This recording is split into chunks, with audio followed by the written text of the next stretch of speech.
Хүүхэд хамгааллын тухай хууль, гэр бүл нийгэмд хүүхэд хамгаалал. 9-р зүйл олон нийтийн арга хэмжээ, үйлчилгээнд хүүхэд хамгаалал.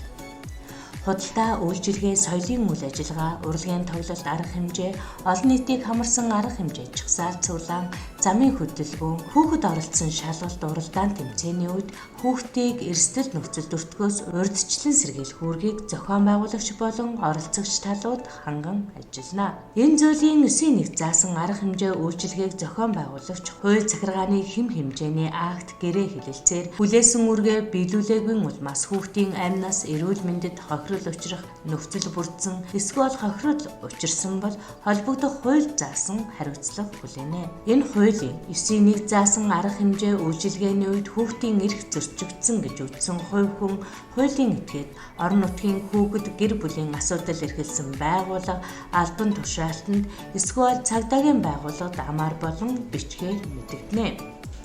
Олон нийтийн үйлчилгээ арга хэмжээний үед хүүхдийг гэмт хэрэг зөрчлөөс урьдчилан сэргийлэх ажлыг гэмт хэрэг зөрчлөөс урьдчилан сэргийлэх тухай хуулиар зохицуулна. Уян сэтгэл, өрхийн эрүүл мэндийн төв 2024